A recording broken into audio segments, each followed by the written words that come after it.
Kemudian Pak Effendi, saya berdoa supaya saya rindu berdamai dengan keluarga. Lewat telepon, sering saya telepon ke rumah, saya tanyakan keadaan papi, keadaan mami. Mereka baik-baik, tapi mami sedang sakit-sakitan karena mengingat saya. Saya berdoa terus-menerus dan saya kabarkan saya mau pergi melihat orang tua. Saya ditolak, masih ditolak. Jadi doa saya, 1 tahun Tuhan belum jawab, 5 tahun Tuhan belum jawab, 10 tahun Tuhan belum jawab, 15 tahun Tuhan belum jawab. Doa saya Tuhan jawab dalam rangka 18 tahun baru Tuhan jawab untuk jumpa dengan orang tua saya. Sebagaimana kesaksian yang saya dengar, sebagaimana pelayanan Bapak yang saya dengar, ke depan lagi nama Tuhan semakin dipermuliakan. Puji Tuhan. Saya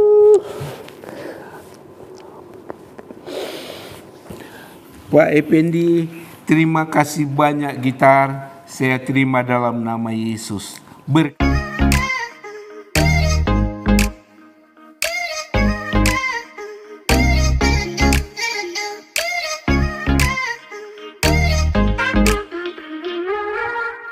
Haleluya, haleluya. Shalom alaikum Bishim Hamasiah. Salam Aki. Aku kabarkan Injil keselamatan. Bapak Ibu dari Tuhan, ketemu lagi dengan saya Evangelis Avraham Effendi Usman. Bagaimana kabar saudara semuanya? Tentu luar biasa. Nah saudaraku, sebagaimana janji saya 2 hari yang lalu, di saat wawancara dengan hambanya Bapak Stefanus, bagaimana beliau mengalami Tuhan, bagaimana beliau ketika keluar dari agamanya yang lama, apa yang beliau alami itu sangat membuat kita merinding ketika mendengar kesaksian yang dialami oleh Bapak Gembala Stefanus. Penganiayaan demi penganiayaan beliau alami semua. Dan puji Tuhan, sampai matanya ketika divonis oleh dokter buta, Tuhan nyatakan kemuliaan, kuasa, mukjizat. Mata yang sudah divonis buta bisa sembuh seketika tanpa pengobatan dokter, hanya jamahan Tuhan. Nah kali ini Bapak Ibu kita akan menggali lagi kesaksian demi kesaksian daripada Bapak Stefanus, bagaimana beliau setelah mengalami pertobatan, percaya kepada Yesus Kristus, dan selanjutnya apa yang beliau lakukan. Pak, haleluya. Bagaimana kabarnya Pak? Baik, Pak Effendi. Sehat Pak? Sehat. Nah, tapi saya dengar pelayanan luar biasa hari-hari ini. Kemana-mana Bapak pergi, gimana Pak? Jadwalnya full kayaknya, puji Tuhan. Puji Tuhan ya, padat ya Pak ya. Iya. Tapi sampai suara ada gangguan ini. Suara ada gangguan ya. Tapi sepadat apapun pelayanan untuk bersaksi di Injil Habaget selalu ada kesempatan. Siap. Haleluya. Pak Gembala, di sana Pak Gembala mengalami pertobatan, mengalami penganiayaan. Pak Gembala merasa kecewakah dengan keluarga, orang-orang di sekitar? Bagaimana Bapak bisa memberikan kesaksian sedikit? Saya tidak merasa kecewa karena saya tahu itu mereka mewujudkan kasih sayang lewat penganiayaan, lewat emosi, amarah sama saya itu karena mereka cinta saya, mereka mengasihi saya. Sekalipun dengan aniaya, dengan ancaman, dan saya juga belajar menerimanya karena mungkin itu takdir untuk menjadi orang Kristen. Dan saya sadar orang tua saya kecewa Pak Effendi. Waktu itu saya kan sudah menjuarai MPQ selama 3 kali berturut-turut. Tingkat remaja saya ambil dan tingkat anak saya ambil. Sekarang saya dipersiapkan untuk dewasa, juara 1 3 kali. Itu pada tahun berapa Pak? Pada 79. Dan luar biasa yang saya alami waktu itu. Saya merasa dibanggakan oleh keluarga, dapat pujian dari keluarga, dan akhirnya saya mungkin dianggap mengecewakan ibu dengan bapak saya. Karena keputusan mengikut Karena Yesus ya Pak ya. Iya. Nah Pak, selanjutnya setelah Bapak mengalami semua yang sudah Bapak ceritakan, apa yang Bapak lakukan selanjutnya? Saya tidak mau, cita-cita saya ya, saya tidak mau sekedar hidup sebagai orang Kristen. Paling tidak saya memahami betul isi Alkitab, dan kalau boleh saya minta sama Tuhan, saya jadi seorang hamba, saya jadi seorang pemberita Injil. Dan puji Tuhan, pada tahun 85-86, 6 bulan setelah itu saya masuk pendidikan Sekolah Tinggi Alkitab STA Air Madidi. Puji Tuhan. Nah setelah masuk sekolah Alkitab Pak? Masuk sekolah Alkitab, tinggal di asrama, ada hal-hal yang membuat saya kecewa dengan keadaan asrama waktu itu. Saya pikir orang-orang di sekolah Alkitab itu orang-orang sudah bertobat, tidak ambil odol, tidak ambil pakaian dalam orang lain. Ternyata saya kecewa, cukup kecewa. Mulai terlintas dalam bayangan saya hidup lama saya yang tidak diajar demikian. Saya kecewa waktu itu. Dan ada hal-hal juga yang kecil yang membuat saya gimana ya? Saya mengingat, mohon maaf, meja orang tua saya, meja makan orang tua saya sekarang berlainan dengan meja makan di asrama. Satu ikan julung harus bagian dari 4 orang punya, itu dibagi-bagi. Satu ikan julung, ikan roa dibagi jadi 4 Pak. Itu makanan bersama sayur sawi. Dan ada teman-teman yang masih punya orang tua, yang punya sponsor sekolah Alkitab. Mereka dikunjungi dengan makanan-makanan yang enak-enak.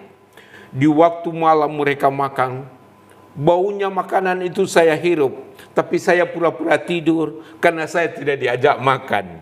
Haleluya, puji Tuhan. Saya tahan rasa lapar, rasa ingin, dan saya berpikir ini satu proses untuk keinginan daging. Puji Tuhan. Dan mulai saya meloloskan diri dari keinginan itu. Menikmati apa yang ada karena saya sadar dibuang oleh orang tua. Haleluya. Setelah itu Pak, di saat lulus sekolah Alkitab, pelayanan pertama yang Bapak lakukan kemana Pak? Pelayanan pertama yang saya lakukan di Ranomea, Amurang, di bawah pimpinan Ibu Kesek Repi. Masih tetap saya di Repi, tidak dibuang oleh Repi, keluarga Repi. Pekerjaan yang pertama saya lakukan adalah cuci WC. Wow, di mana Pak? Cuci WC, hal yang tidak pernah saya kerjakan di rumah saya dulu sendiri. Tidak pernah. Tapi puji Tuhan, saya mampu lakukan itu karena saya mau menjadi seorang dulos, yongos, jadi hamba Tuhan. Amin. Haleluya. Kemudian masuk kelas 2, saya sempat ke Jawa Timur, Pujer, Bondowoso. Dan kemudian saya tingkat 3, tingkat 4, saya kembali ke Manado dan saya menamatkan S1. Setelah S1, saya ditempatkan untuk menjadi guru sekolah Alkitab di Biak, Papua. Bukan ditempatkan, saya minta supaya saya sekedar bukan berada di sana, tetapi pertama tujuan saya mau rindu melayani orang-orang Papua di pedalaman. Kedua, saya menghindar dari orang tua saya, kaum keluarga saya. Saya rindu pergi jauh dari lingkaran orang tua dan kaum keluarga saya. Kemudian Pak Effendi, saya berdoa supaya saya rindu berdamai dengan keluarga. Lewat telepon, sering saya telepon ke rumah, saya tanyakan keadaan papi, keadaan mami. Mereka baik-baik, tapi mami sedang sakit-sakitan karena mengingat saya. Saya berdoa terus-menerus dan saya kabarkan saya mau pergi melihat orang tua. Saya ditolak, masih ditolak. Jadi doa saya, 1 tahun Tuhan belum jawab, 5 tahun Tuhan belum jawab, 10 tahun Tuhan belum jawab, 15 tahun Tuhan belum jawab. Doa saya Tuhan jawab dalam rangka 18 tahun baru Tuhan jawab untuk jumpa dengan orang tua saya. Selama 18 tahun, Pak? 18 tahun. Berarti selama 18 tahun Bapak tidak bertemu dengan orang tua? Tidak sama sekali. Saya berada di Papua. Saya melayani orang-orang AIDS, saya melayani orang tunanetra, saya melayani di lembaga. Kemudian saya ditempatkan juga di suatu desa, saya menjadi gembala sidang. Haleluya. Saya ingat Pak, bagaimana perasaan Bapak waktu itu selama 18 tahun menunggu untuk kerinduan bertemu dengan orang tua. Apa yang Bapak alami itu saya tidak bisa bayangkan, karena saya baru 6 tahun Pak. 6 tahun bagi saya tidak bertemu dengan mama, itu membuat itu seperti rasanya seperti 60 tahun. Saya sering menangis, saya sering sekali meratap, sedih. Bahkan pernah saya teriak karena tidak tahan untuk bertemu dengan orang tua Pak, tapi nggak bisa bertemu. Saya percaya Bapak 18 tahun. Saya percaya kisah para rasul berkata, 1 orang bertobat, seluruh isi rumahnya akan diselamatkan. Dan suatu saat saya pasti bisa bertemu dengan mama saya yang ada di Aceh. Nah, kemudian saya setelah bertemu, saya berdoa dan saya katakan saya sudah jadi seorang pendeta. Mereka diam, semuanya diam, dan 3 hari kemudian saya harus kembali karena saya lihat situasi. Kali ini bukan dengan keluarga lagi, dengan masyarakat yang ada. Masih ada yang kurang-kurang setuju, jadi saya pulang. Saya pulang, kembali saya berdoa dan berdoa. 7 tahun kemudian, papi saya dikabarkan meninggal. Saya pergi ke bandara. Saya mencari tiket untuk pulang.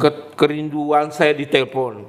Memiliki kerinduan ketemu dengan orang tua saya yang terakhir. Papi saya, papi kandung saya. Di bandara saya mencoba mencari-cari tiket. Sudah tidak ada. Tidak ada lagi penjualan tiket. Dan pesawat berangkat. Saya tinggal. Saya menangis di sudut bandara. Saya katakan, Tuhan, terlalu berat beban yang saya pikul. Kasihan papi kandung saya. Berapa tahun kemudian kejadian yang sama Pak Effendi. Ibu saya meninggal. Saya telepon kakak saya. Kak, jangan dulu dimakamkan. Saya rindu sekali ketemu Mami. Beliau katakan, Mami tidak bisa ditahan karena agama kita tidak memperbolehkan jenazah ditahan terlalu lama. Mami harus kita kuburkan. Saya lagi menangis di bandara. Saya isi uang di amplop. Saya mencari-cari penumpang yang saya bisa sogok. Saya kasih uang dan dia tidak berangkat. Memohon saya yang berangkat. Tidak ada satupun yang mau. Semua mau berangkat. Saya tertinggal di bandara. Di situ pecah tangisan yang luar biasa. Karena saya teringat ibu kandung saya. Kembali saya ke rumah. Saya mengeluh sama Tuhan Yesus.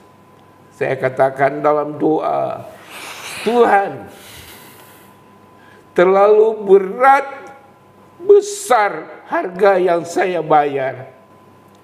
Cukup. Tuhan tolong saya. Berikan saya penghiburan, kedamaian. Kedua orang tua saya sudah tidak lihat. Karena saya menjadi seorang hamba Tuhan. Kemudian Luar biasa. Tuhan bawa saya pada satu kemuliaan, Bapak Effendi. Saya berkunjung. Selesai berapa bulan kemudian saya berkunjung dan saya kembali. Tiba-tiba kedua kakak saya bertobat jadi orang Kristen. Haleluya. Bukan cuma itu saja. Keponakan saya ikut ke Biak. Saya tidak paksakan. Kamu harus jadi orang Kristen karena tinggal di pastori, tinggal dengan saya. Tidak, malah saya siapkan tempat sholat di pastori. Silakan kamu sholat. Tetapi 6 bulan kemudian 5 keponakan saya menjadi orang Kristen. Ditambah lagi dengan di kampung 2 orang kakak saya, keponakan saya jadi orang Kristen. 7 jiwa dan tambah dengan kedua kakak saya 9 jiwa. Saya sadar. Haleluya. 1 jiwa bertobat untuk Tuhan. Malaikat Allah bertempik sorak. Haleluya, puji Tuhan. Apalagi 9 orang. Saya sadar itu harga yang saya sudah bayar. Amin, amin. Saya tidak heran lagi ada petobat-petobat sampai sekarang keluarga saya karena saya sudah bayar harga. Itu buah daripada kesabaran. Buah daripada kesabaran di saat pikul salib membawa kita kepada kemuliaan Tuhan ya Pak. Aduh, saya sedih sekali. Luar biasa kesaksian Bapak. Saya percaya anak-anak Tuhan, jemaat Tuhan yang mendengar kesaksian ini diberkati melebihi daripada yang saya dengar bersama yang saya dengar langsung lewat Pak Gembala Stefanus. Nah Pak, selanjutnya bagaimana perjalanan iman Bapak setelah keluarga satu persatu menerima Yesus Kristus sebagai Tuhan dan Juru Selamat? Ya pastinya sukacita melimpah yang tidak bisa dibayangkan. Saya paham betul bagaimana hati Bapak, perasaan Bapak, pikiran Bapak waktu itu. Luar biasa sekali. Nah, luar terus biasa perjalanan sekali. Dan pelayanan sekaligus pelayanan saya sangat diberkati. Padahal saya buka pertama pelayanan Pak. 2 orang. 1 AIDS, 1 TBC. Dari sini bertumbuh. Setelah AIDS dan TBC meninggal, mereka tinggalkan anak-anak mereka. Menjadi anak-anak sekolah minggu. Setelah itu ada 12 tunanetra, 12 keluarga yang masuk ke gereja saya. Saya penuh melimpah dengan jiwa-jiwa yang ada. Amin. Tuhan hiburkan. Luar biasa.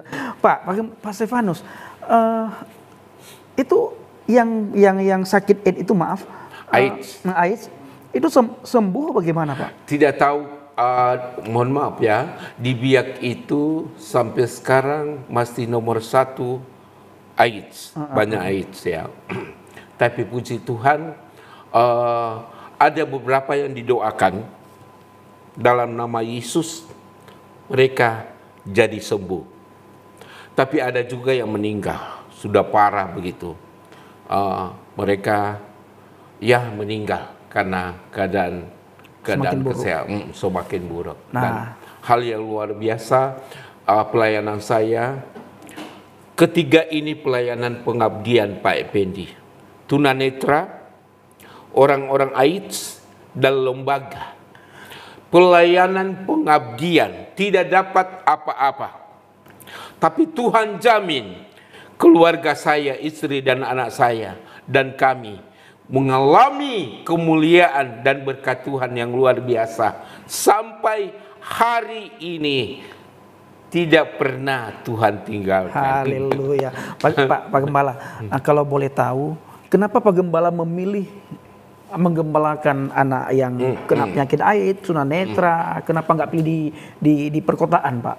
Bapak Effendi, seorang hamba Tuhan, bagi saya belajar melayani dengan hati. Artinya begini, kalau kita melayani dengan hati, yang lain-lain nanti Tuhan tambahkan. Dan ini panggilan. Saya berkata, kalau bukan panggilan, jangan coba-coba, gulung tikar. Tetapi karena pelayanan itu saya anggap sebuah panggilan untuk saya, maka saya meyakini ada berkat, ada tuntunan, ada kasih sayang Tuhan yang terjadi, ada kesembuhan, pemulihan yang selalu Tuhan kerjakan di tengah-tengah pelayanan itu. Melayanilah dengan hati. Haleluya, luar biasa. Karena panggilan ya Pak ya. Panggilan. Nah, Tuhan tempatkan ya. Tempatkan. Dan jangan coba-coba lari dari panggilan. Jangan itu coba-coba. celaka. Ya, jangan coba-coba lari daripada panggilan. Iya. Saudara akan mengalami celaka. Termasuk saya pribadi akan mengalami celaka ketika saya lari daripada panggilan Tuhan. Ini dari subscriber. Puji Tuhan. Oh, saya dapat gitar ya. Haleluya. Haleluya. Kebetulan lagi butuh. Puji Tuhan. Pak Gembala, ini gitar. Ini bukan dari saya. Bukan dari saya. Ini buat Pak Gembala, bisa bawa pulang. Mudah-mudahan ke depan kita bisa bantu apa yang bisa kita bantu. Pesan saya, sebagaimana kesaksian yang saya dengar, sebagaimana pelayanan Bapak yang saya dengar, ke depan lagi nama Tuhan semakin dipermuliakan. Biarlah nama Bapak semakin tidak kelihatan, nama Bapak semakin ke bawah, tapi Yesus semakin ke atas. Puji Tuhan. Saya